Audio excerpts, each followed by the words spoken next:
Hi అండి అందరికీ. First time మన ఛానల్ అయితే సబ్స్క్రైబ్ చేసుకోండి, అలాగే లైక్ కూడా చేయండి. ఇక్కడైతే కొంచెం గులాబ్ జామ్ చేస్తానండి, చాలా టేస్ట్గా ఉంటాయి. ఎలాగో మీకు చేసి చూపిస్తాను ఈరోజు ఫాలో అవుతానండి ఆ పని. ఇంకోటి అయితే నేను కోసిన ప్యాకెట్ని చింపాను. అప్పుడు మనం ఈ సైజు గ్లాస్ చిన్న గ్లాస్ ఉంది కాబట్టి గ్లాస్ తిన్నట్టుగా కొలుసుకోవాలి. నేను ఒక్క ప్యాకెట్ తీసుకున్నాను. మీకు ఎక్కువ మంది అంటే రెండు ప్యాకెట్లు తీసుకోండి. తక్కువ మంది ఉంటే ఒక ప్యాకెట్ సరిపోతుంది. ఈ ఒక్క ప్యాకెట్టే 40 రసగుల్లా అవుతాయండి. 40 దాకా అవుతాయి గులాబ్ జాములు కట్టన్నా. నాకైతే 2.5 వచ్చాయండి కప్పుతోటి.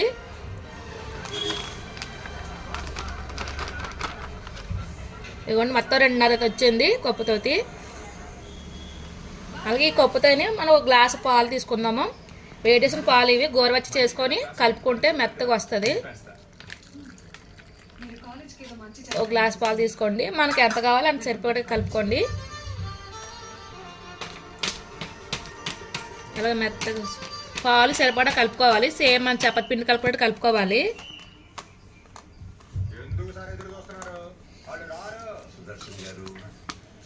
చాలా మెత్తగా కలుపుకోవాలి. ఇగో నేను మొత్తం పిండి కలిపేసుకున్నానండి. మొత్తం నేను ఒక కట్టగా ఒక గ్లాసు పాలు అయ్యి దీంతో 2.5 వచ్చాయి కదండి. నేను మొత్తం గ్లాస్ పాలు తీసుకున్నాను. చూడాలకైతే మెత్త కలుపుకోవాలి, చపాతి మొదలు కలుపుకోవాలి. ఒక అరగంట పక్కన వేసుకుందామండి. తర్వాత మనం చిన్న వంటలు చేసుకొని డైరెక్ట్ గులాబ్ జామ్ చేసుకుందాం. వెనుక అరగంట టైం అయితే అయిపోయిందండి. ఇప్పుడు పిండి అయితే చూద్దాం ఎలాగుందో. చూడండి మెత్తగా అయిపోయింది పిండి అయితేనే. చూడండి మెత్త పాంజీలా ఉంది. చూడండి ఎంత పాంజీలా ఉందా. ఇప్పుడు మనం ఈ సైజు వంటలు చేసుకుందామండి. చిన్న చిన్న వంటలు చేసుకుందాము. చిన్న చిన్న వంటలు చేసుకుంటేనే మళ్ళీ నూనె వేసి పెద్ద వంటలు అవుతాయి కదా. చిన్న చిన్న వంటలు చేసుకోవాలి. మొత్తం వంటలను చేసుకుందాము. చిన్న వంటలు చేసుకోవాలండి. చేయికి చిన్న నూనె రాసుకొని వంటలు చేసుకుంటే బాగా వస్తాయి. నేను ఇప్పుడు అన్నకు వీడియో కూడా చూపిస్తాను. తర్వాత చేయికి నూనె రాసుకొని వంటలు చేస్తానండి. ఈ సైజు వంటలు చేసుకుంటే మనకి సరిపోతాయి ఆల్మోస్ట్ అన్నీ. హాయ్ అండి, మొత్తానికి అయితే వంటలు చేస్తానండి. ఎన్నో వచ్చి లెక్కెడదాము. 1 2 3 4 5 6 7 8 9 10 11 12 13 14 15 16 17 18 19 20 21 22 23 24 25 26 27 28 29 30 31 32 33 34 35 36 37 38 40 వచ్చేయండి. మొత్తం ఇక్కడ చూసాను, మొత్తం 41 వచ్చేయండి. చిన్న ఒక ప్యాకెట్. ఇప్పుడు ఆయిల్ వేసి వేపేసుకుందామండి. ఇప్పుడు స్టవ్ వెలిగించుకొని స్టవ్ మీద మనం కళ పెట్టుకుందామండి. స్టవ్ వెలిగించుకుందాము. స్టవ్ వెలిగించుకొని ఇలాగ లోతుకున్న కళ పెట్టుకోండి. అంటే లోపలికి ఇలాగ కళ పెట్టుకుంటే ఆయిల్లోని మనకు బాగా అవుతాయి. ఇప్పుడైతే ఆయిల్ వేసుకుందాము. నేను సన్ఫ్లవర్ ఆయిల్ వేస్తున్నానండి. ఇక్కడ ఏ ఆయిల్ అంటే ఆయిల్. ఆయిల్ కొంత ఈడెక్కాలండి. కొంత ఈడెక్కిన తర్వాత ఇప్పుడు అందులో మనం పందరపాకం పెట్టుకుందామండి. ఇప్పుడైతే మనం పందరపాకం పెట్టుకుందామండి. ఇప్పుడు మనం 2.5 గ్లాసులు వేసుకున్నాం కదండి పిండి. 2.5 గ్లాస్ వేసుకొచ్చి 2 గ్లాసుతో పెద్ద గ్లాసుతో ఒక 2 గ్లాసు పందర వేసుకుందామండి. పందర ఎక్కువ వేసుకుంటే తీగ వస్తుంది, పాకం కూడా బాగుంటుంది. ఒక 2 గ్లాసులు పందర అయితే వేసుకుందామండి. ఇప్పుడు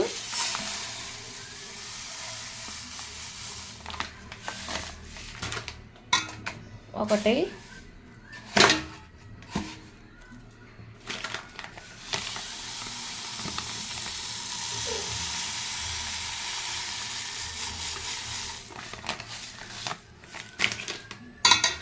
ఇవ్వండి 2 గ్లాసులు పందర వేసుకున్నాను. మనకి గులాబ్ జాములు ఎక్కువ వచ్చాయి కదండి, ఎక్కువ పాకం ఉంటే బాగుంటుంది. దీంతో గ్లాసు నీళ్ళు వేసుకుందామండి. ఇప్పుడు గ్లాసు నీళ్ళు తీసుకుందామండి. మనం 2 గ్లాసు పందర వేసుకున్నాం కదా, గ్లాస్ నీళ్ళు సరిపోతాయి కరెక్ట్గా. అప్పుడు మనకి తీయడి పాకం వస్తుంది. చూడండి ఇప్పుడైతే ఇది స్టవ్ మీద వేసుకుందాము.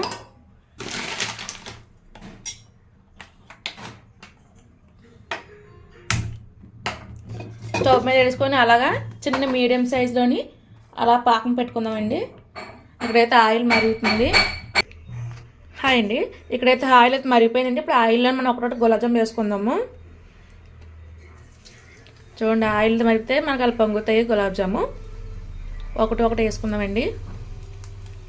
వేసుకుంటే కలిపేయకూడదు. ఒక 5 మినిట్స్ అలా ఉంచితే అప్పుడు మనం కలుపుకోవడం అవుతుంది.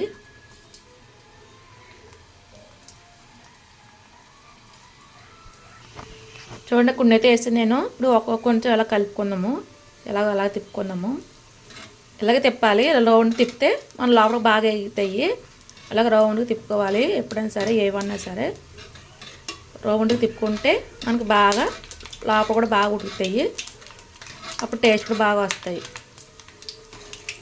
చిన్నగా ఇలా కలుపుకున్నాము. చూడండి అక్కడ రంగులు మారుతున్నాయి చూడండి, ఇలా రంగులు మారాలి.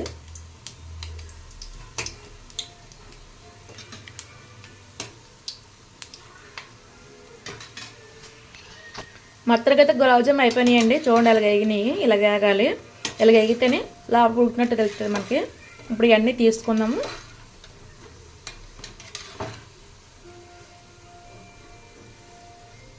తీసుకొని ఒక గిన్నెలో తీసుకుందామండి. చూడండి బాగా ఎగినాయో. నెక్స్ట్ ఒక ఆయిల్ వేసుకుందామండి. ఇవి మీడియం సైజులో వేపుకోవాలండి. మరీ పెద్ద మంట పెట్టకూడదు, మరీ చిన్న మంట పెట్టకూడదు.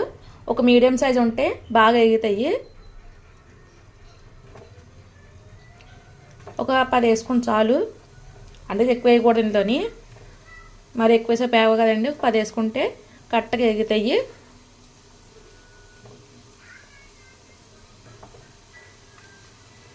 చాలండి. ఇప్పుడు ఒక 5 నిమిషాలు అవి పొంగితే పైకి వస్తాయి. అందువల్ల ఇక్కడ బెల్లం పందరపాకం అయితే అవుతుందండి. అందువల్లకి చూడండి బబుల్స్ అయితే వచ్చి స్టార్ట్ అయినాయి ఆల్రెడీ. ఇక్కడ పందరపాకం కొంచెం కలుపుకుందామండి. కొంత అడుగు పడుతుంది కదా, కలుపుకుంటే మనకి చిక్కటి పాకం అయితే వస్తుంది. కలుపుతుండాలి, అది కింద అడుగు పడేస్తుంది. చూడండి పక్కన గులాబ్ జామ్ అయితే అయిపోతున్నాయండి. చూడండి అది బాగా ఎగినాయో. అలా కలుపుకుంటే మనకి రౌండ్గా వస్తాయండి. అది గుర్తుపెట్టుకోండి ఎప్పుడైనా సరే.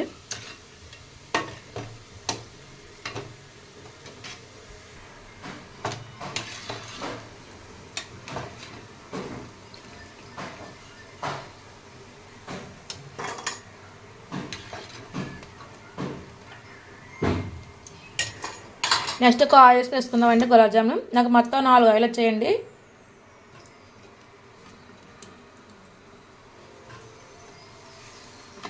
జాగ్రత్త చూసుకున్నా చేయమని నూనె తూలిపోతుంది.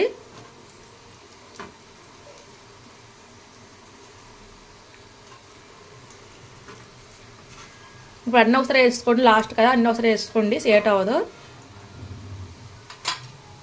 వేసుకుని ఒకసారి అలా కలిపేసుకుంటే అవి వేగిపోతాయి.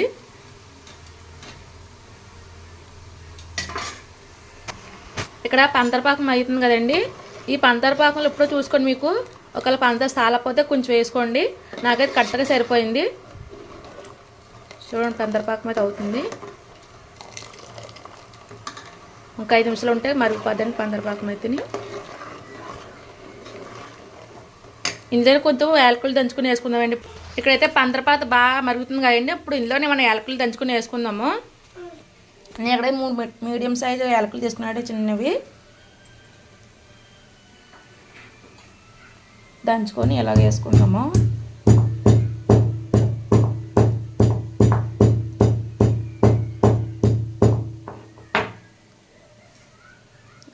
ఇలా దంచుకొని ఇప్పుడు ఈ పందరపాకులో తీసుకుందాము. 1 నిమిషాలు కలిపేసుకుంటే పంచదార పాకలో పడుతుంది. పంచదార పాకు ఆల్మోస్ట్ అంతా అయిపోయిందండి. చూడండి దగ్గర పడిపోయింది. ఒక 5 నిమిషాలు ఉంచుకొని తీసేస్తే సరిపోతుంది. మంట చిన్న మంట పెట్టుకోండి. ఇక్కడేమో ఆల్మోస్ట్ ఇవి కూడా అయిపోయినాయండి. ఇప్పుడు ఇవి కూడా తీసుకుందాము. ఈ లాస్ట్కి వస్తున్నాయి.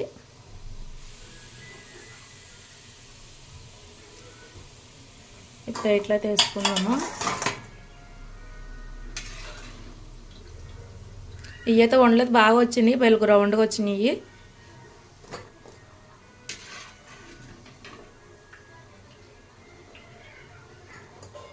ఇంకా ఆయిల్ కట్టేసుకుందామండి స్టవ్.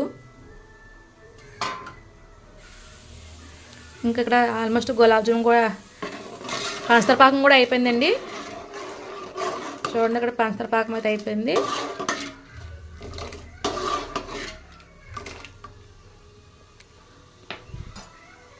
ఇప్పుడు స్టవ్ కట్టేసుకొని ముందు కూడా చేసుకున్నాం గులాబ్ జామున్ ఉన్నాయి కానీ ఇందులో వేసుకుందాము.